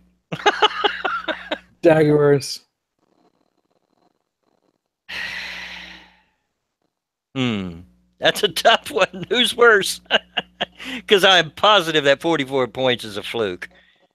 Yeah, it was, but still the Jaguars. Like, they're not going to put up 44 against the Jets, but they're going to win. Yeah. I'll say the Jaguars. Just where is it? Because I really don't know. in New York. At Jets. It didn't matter. I was just asking if Jaguars are gonna win. Yeah. Okay, that was unnecessary. I didn't hear where he said it was at. The Jets offense is mediocre at best. That Jaguars defense, with the exception of the game, has been playing fairly well. Jaguars win, but not by much. Yeah, I would think the same. Okay. Next up, we have Titans at Texans. Might be an interesting game. Might not be. Titans got a pretty good offense, but you got that Texans defense. And you got the Texans defense at home. Yeah. But that being said, I still think Titans are going to win it. It's going to be close. But I think Titans take it in the end. Maybe on the last second field goal. Yeah, I'm going to take Titans in a close game. I'm taking the Texans. Oh, I don't think they have a letdown from last week. I think they play about the same. Deshaun Watson looks good. I don't think they make the same mistake of letting a receiver be wide open with 30 seconds left to lose the game. I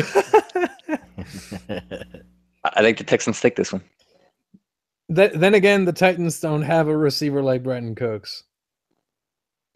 Well, that receiver could have been me. The guy was wide open. I don't think so. I don't think you would have caught that ball. Next up, Steelers at Ravens. Oh. Steelers on the road is always like, what's this thing called in the US? This Kinder egg. What's it called? What? Do you have that? This chocolate egg? The Cadbury egg? No. From German company Kinder. Nope. I know what you're talking about, but no, I don't think we have it here. If we do, I'm not aware of it. You did Kinder Surprise is what it's got like a little toy or something in it, doesn't it? Yeah. In German we call it surprise egg. That's the German name, like translated. And the Steelers on the road are always a surprise egg. Like they're always, you don't know what's in there. You don't know how they're playing. And it's just one day the Steelers show up on the road and they lose to the Bears in overtime. Next week they show up on the road and maybe they drop 30 on the Ravens or 40 on the Ravens. I don't know. But I think the Steelers are going to win. But it's unpredictable, really. It's really a hard one for me to pick because the Steelers are not the same team on the road. The Ravens tend to, when these two play each other, they both tend to rise to the occasion. I'm going to have to go with Steelers, though, even though it is at Ravens' home. I think it's going to be a close one either way it goes. Ravens have nothing going on either side of the football.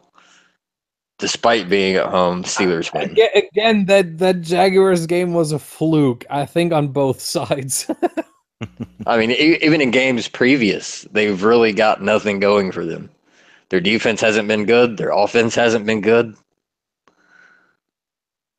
They are 2-1. You know that, right? Doesn't mean that they've been good. It just means they've been slightly better than who they were playing. Yeah, that means they've been good enough, and that is a quality in the NFL. Yeah, I guess if you buy into that. I mean, the Ravens' defense wasn't good. They forced 4 interceptions on Andy Dalton week 1. Andy Dalton. Yeah, but again, 4 picks. And he's got like 8 on the season. Yeah, but when did Andy Dalton ever throw 4 picks? So you're telling me the Ravens are as good as the Packers? I think they have a better defense than the Packers. But I think very poorly of the Packers defense, I must say that. So,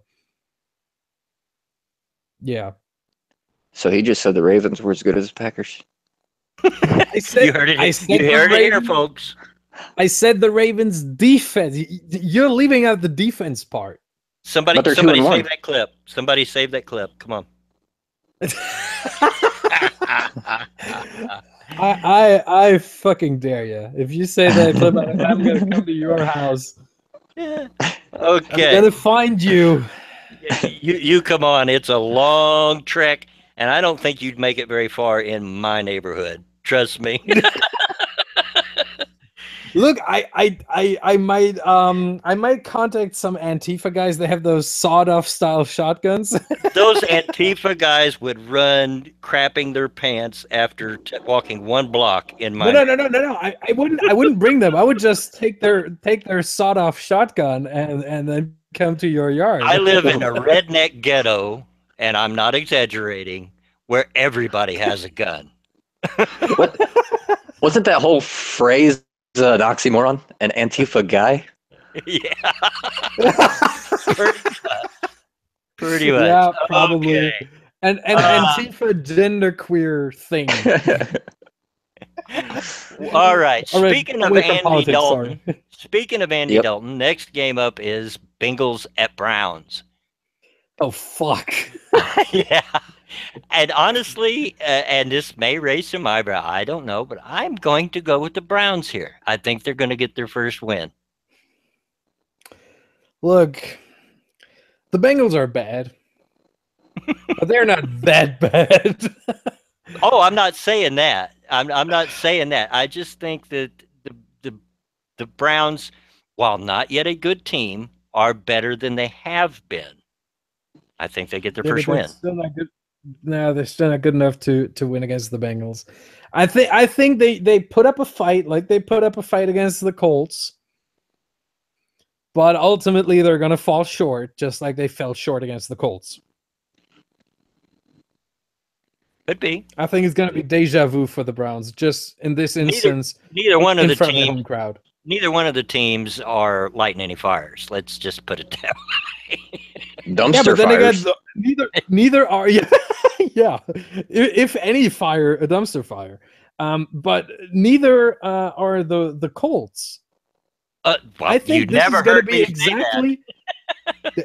Wait, I think this is going to be exactly the same game.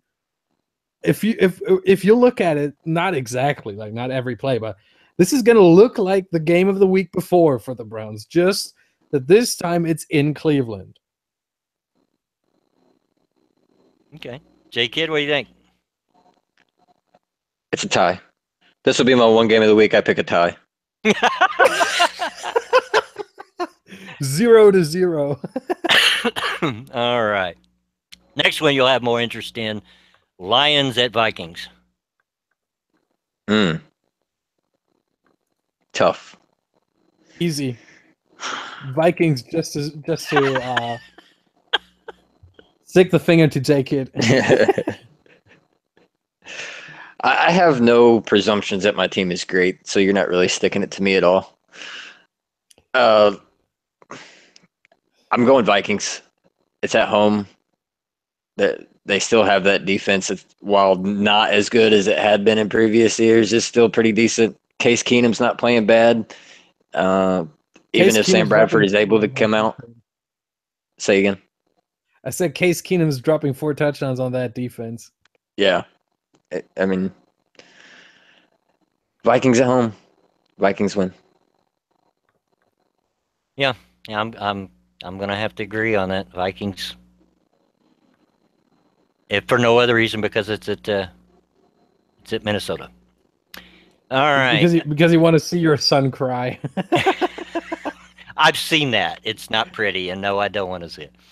I don't think he's pretty when he's not crying. Hey, he looks like me. What are you talking about? So yeah, you're right. Yeah, exactly. We honestly, not to get off track, but honestly, he looks so much like me that we often get confused for brothers, which drives him nuts. Okay. I didn't know you look that old, J-Kid. I know. That's why it drives me nuts. Oh, man.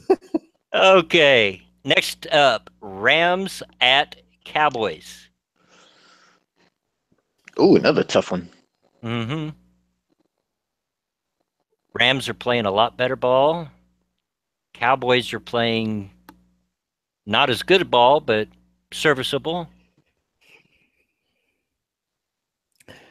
I mean, Cowboys had 2 road games in a row, and they're still 2-1. So I mean, they lost to the Broncos at my high. Can happen. Happen to the best of them. Beat the Cardinals in Arizona. Okay, that's good.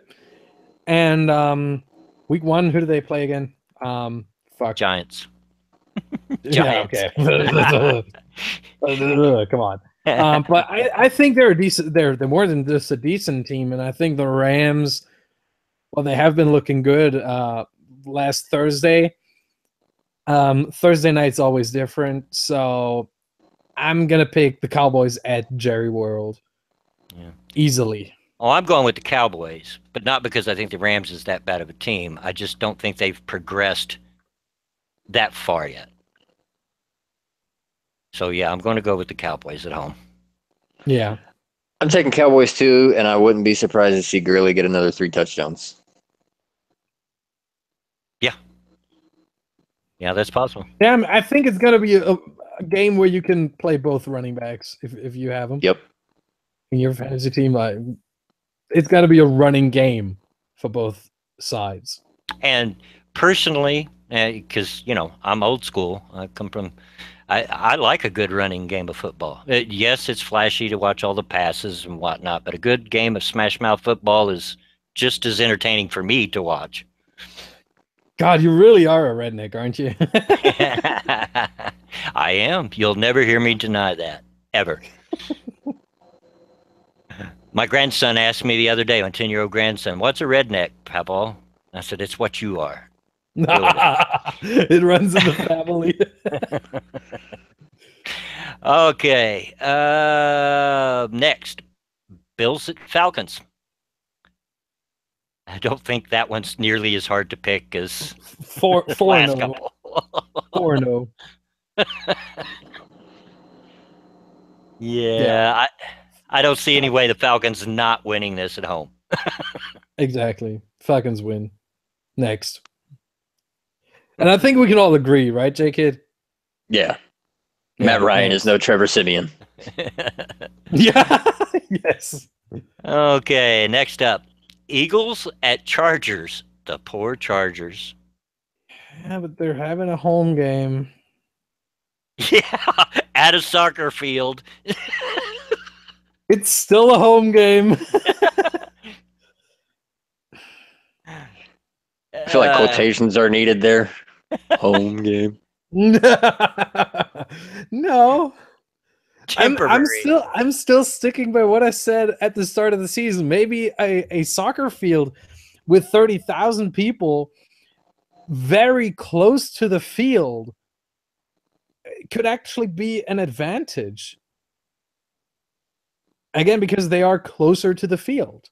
And you don't need 80 or 100,000 people to create a sound environment that blows your mind. 30,000. No. I've seen soccer stadiums with less. You need people to show up, though. What the fuck is going on? Yeah, you got to have a crowd. You got to have a crowd first. You got to have people show up to begin with. Yeah. Okay. Yeah, but you can always play in that sound, I'm sorry. Hey, that's a touchy subject. Hush. Despite all that, Chargers win. You think so? Yes, I think the same. I'm going to go with the Eagles. I think it's going to be close. I don't think they're going to walk on them, but I'm going to go with the Eagles on this one. Look. What teams usually do is they divide the season into 4 quarters. The first 4 weeks, the next 4 weeks, and then again 4 weeks, and the last 4 weeks. And now we're in week 4 for most of the teams, apart from the Dolphins and the Buccaneers. And the Chargers are 0-3. They don't want to go 0-4, and they will fight against this hard. The Oh, I'm Eagles, sure. well, they're 2-1. They're 2-1.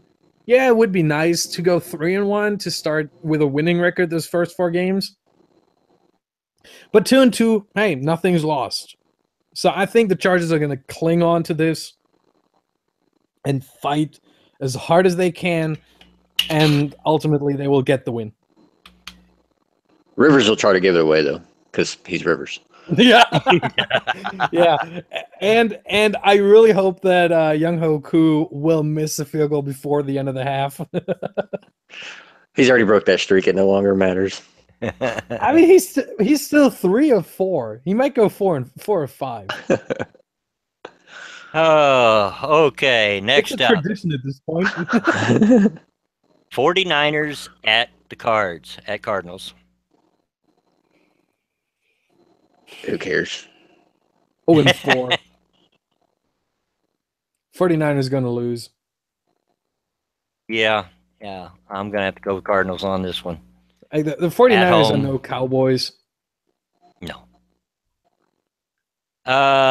Next up, Giants. Hang on now. Hang on now. I thought you gave yours. I said, who cares? Oh. And Well, I'm taking I'm taking the 49ers. You're gonna take Who the Niners? cares? Yep. Oh man. Care to say why? I don't think Arizona's that good. I think San Fran is not quite as bad as they have been this season. Look, And sorry, I have to interrupt you there. Just say you don't want the 49ers to go 0-16. I mean, there's that too. I hadn't gotten to that point yet. But no, I mean, the Cards they play to their opponent. They played well in the first game against the Lions and then stunk it up against the Colts. They play either up or down, depending on who they're playing. I think they played down to San Fran, and I think San Fran picks up the W. Could be. It was the Cardinals game that we disagreed on last week. Except it was me. Yeah. Yeah. Okay. But this time I'm with you, Bloodwing. This time I'm with you. Next up, Giants at Buccaneers. Oh, my poor Giants. I mean, we can all agree that it's going to be a fun game to watch when you have Mike Evans and Odell Beckham as wide receivers. Make the highlight reel ready. I'm going to go with the Giants, and not because I'm a Giants homer, but because I just can't see them going 0-4. Not even Eli. I just don't. Or maybe it's just that I just don't want to see them go 0-4. I don't know. But sorry, but they will go 0-4. I think. Yeah, they will. Yeah. Well, my heart tells me that the Buccaneers are going to win, but it's that everlasting hope that's the Giants fan in me that's like going, no. But it was a tough one for me to call. Okay, next up, Raiders at Broncos. Good game. Oh, definitely. But Mile High is too good of a field for the Broncos to not win this one.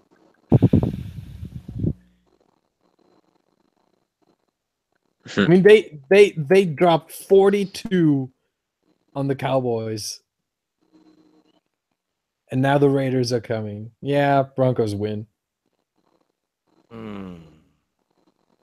Well, you got the Broncos defense, which didn't show up. On the road. Yeah. Against Tyrod Taylor. Yeah. I'm gonna have on to the go road. I'm gonna have to go with the Raiders on this one. I think it's going to be not a runaway game. I think they'll keep it within a touchdown. But I'm gonna have to go with the Raiders. The Raiders didn't show up against the Redskins. Yeah, but the Redskins have a shot at being in competition for the NFC East. So I said they will win the NFC. Yeah. but still. yeah. Well, so make up your mind. Either Okay, either hang they're a on. good team or they're not. So Oakland didn't show up against the Redskins, which you're saying that the Broncos didn't show up against the Bills. See, The Redskins what are I a far was superior trying to team to do the there- Bills. Wait. What I was trying to do there is to get one of you to say, yeah, but the Raiders were also on the road. But you No, didn't. Damn it. No. The Raiders are winning. Yeah. And Nah, Broncos. it's going to be a close just because the Raiders don't have a defense. Yeah. That's I my mean, take on it. they do have Khalil Mack and then 10 stand-ins. Yeah, that's it. If you want to call that defense, okay. But Broncos win. I called it. You didn't. But we'll see next week. And we'll Yep. hold you to that. We'll let you know. Do I really have to talk about this one? Colts at Seahawks. You have to. It's going to be ugly. Seriously ugly. Yes, I'm a Colts homer, but I'm not stupid. I mean, you are a redneck. Yeah. Redneck does not equal stupid. Just means uneducated.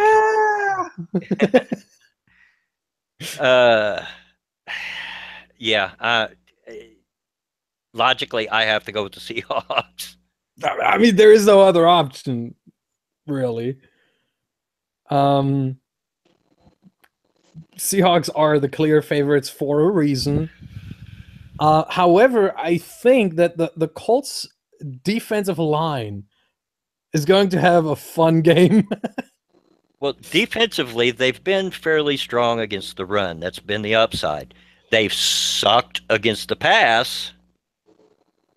I mean, they're like Swiss cheese back there. But it's the Seahawks. It's the Seahawks. So the pass rush should give Russell Wilson a good few problems. yeah. Oh, I agree. I mean, and we'll get that O-line is Swiss cheese.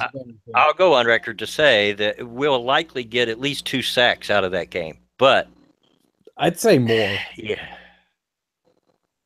I still say Seahawks are going to do it. The Colts are going to find some way.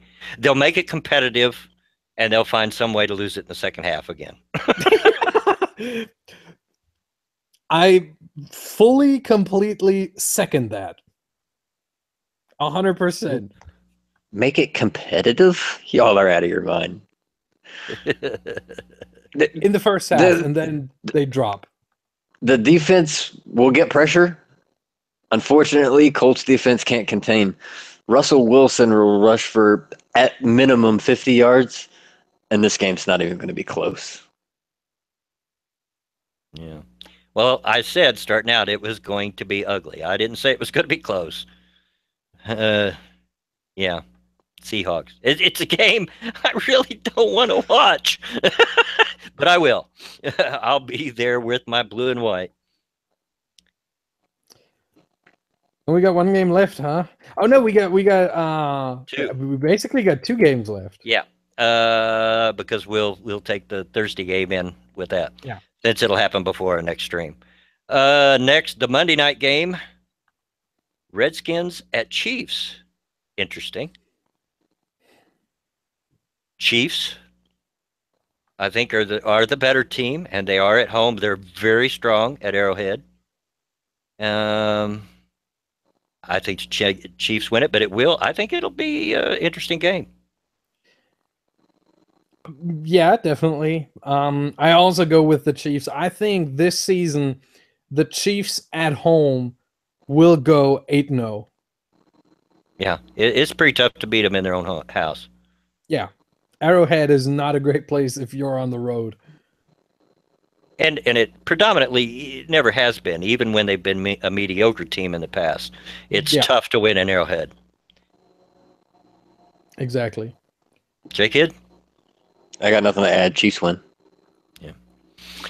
And give me just a second to switch pages. If my shaky hands will, and I'm getting an error loading. Want me to tell you the game?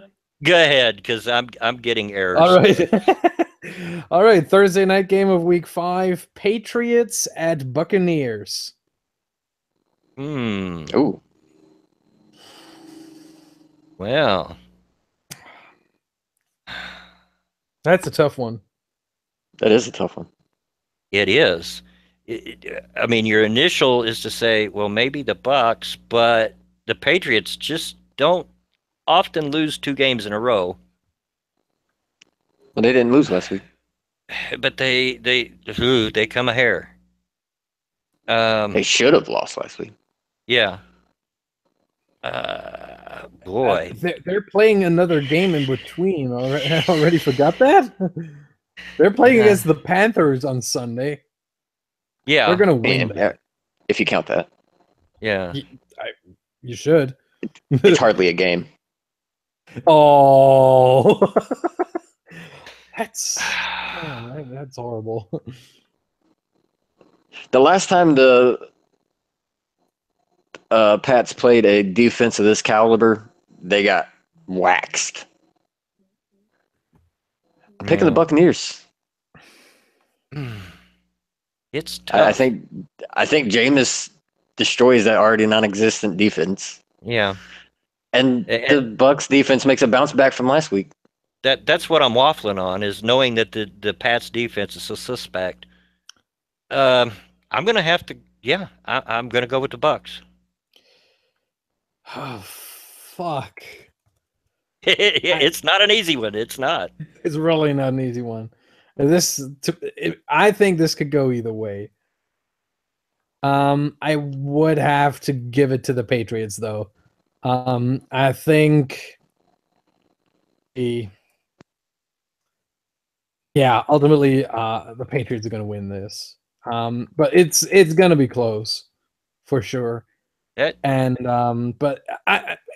if I can make one prediction that is not really bold, but some let's say some betting advice maybe for those of you who are doing that,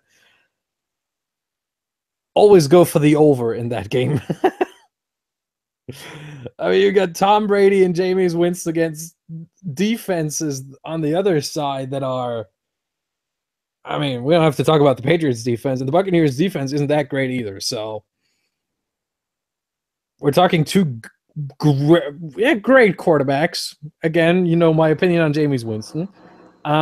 Against 2 pretty bad defenses. So it's going to be a high-scoring game.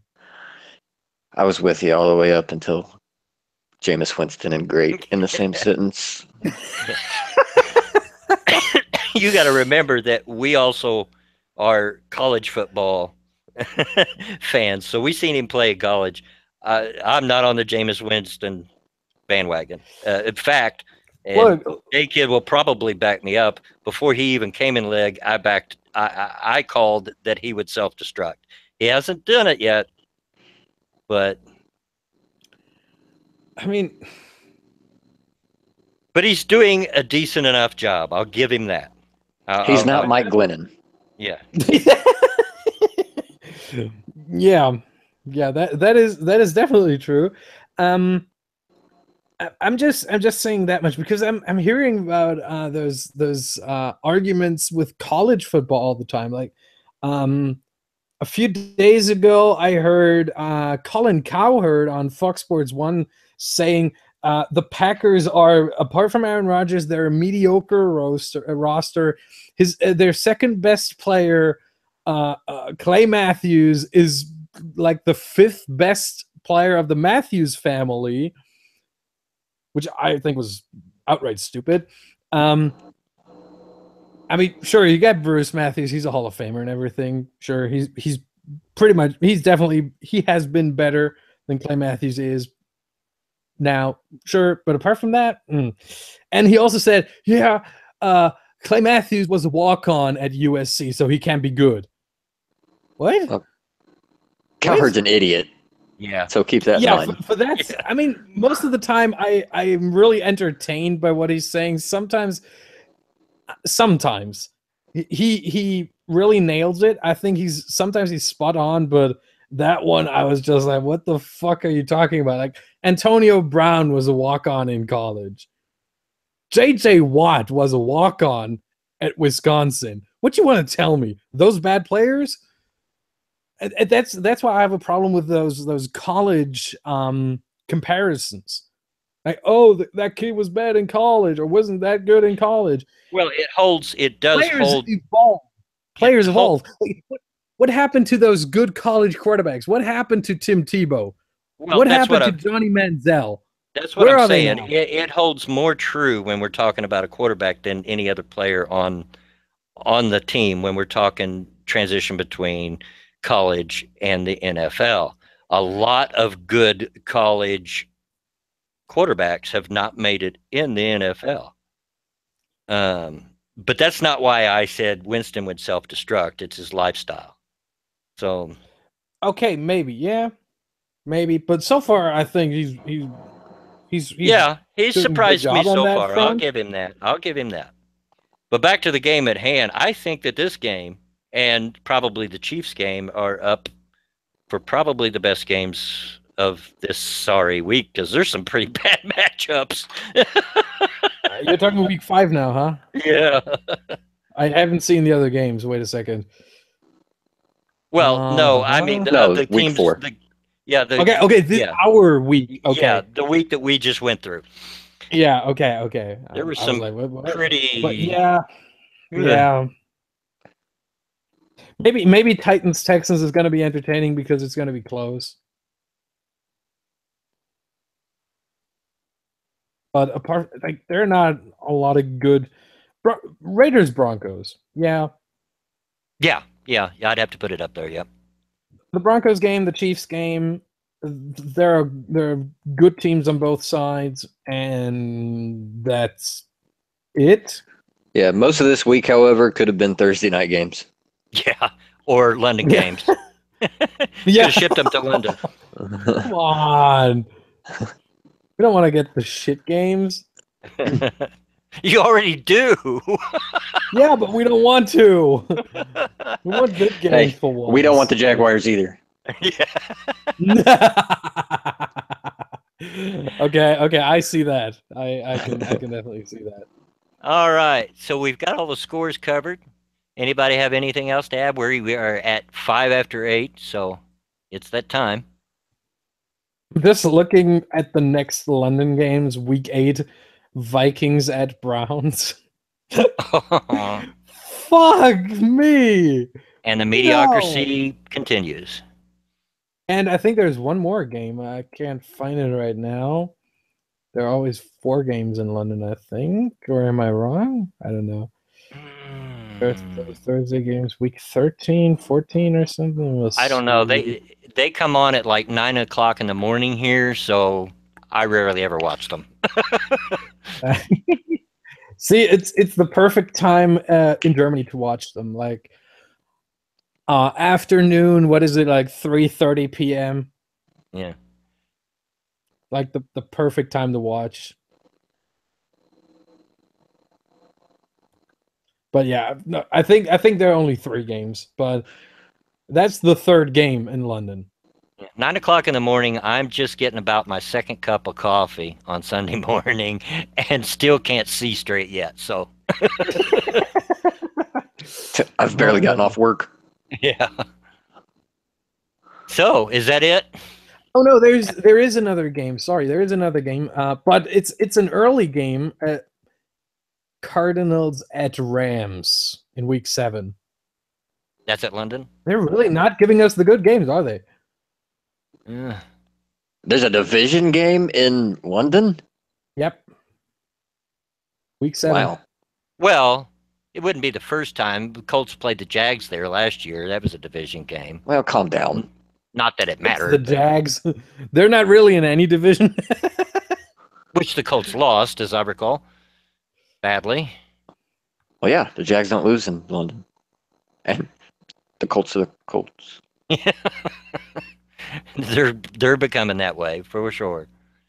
All right. Well, folks, we're a little overtime, and I know J Kid has to get ready for work, and I've got to find me something to eat and find a restroom, old man prostate and all that. And so if there's not anything else, we're going to call it here. Yep. Okay, guys. Okay, guys, chat, thanks for showing up. I really do. We really appreciate your support. We really appreciate your interaction. Absolutely. You make this fun. And that's the whole reason I started this stream, was to have a little fun once a week. And I can say I have fun. I look forward to this every week. So thank you very much. Hope to see you next week. And wait. Well, up. Please remember to hit that thumbs up button. Yep. Below the stream if you haven't already. And no nudes. Cryptic, no nudes. But also, since YouTube isn't doing the work for us anymore, please share if you like what we just did the last 2 hours. We're really dependent on you sharing our work. Yep. At this stage. And yeah, thank you to Chad for being with us for those 2 hours. I was taking a look at it most of the time. I wasn't addressing it most of the time. But it was entertaining. Thank you very much for that. So thanks, guys. Hope to see you next week. And as always, get out of my yard.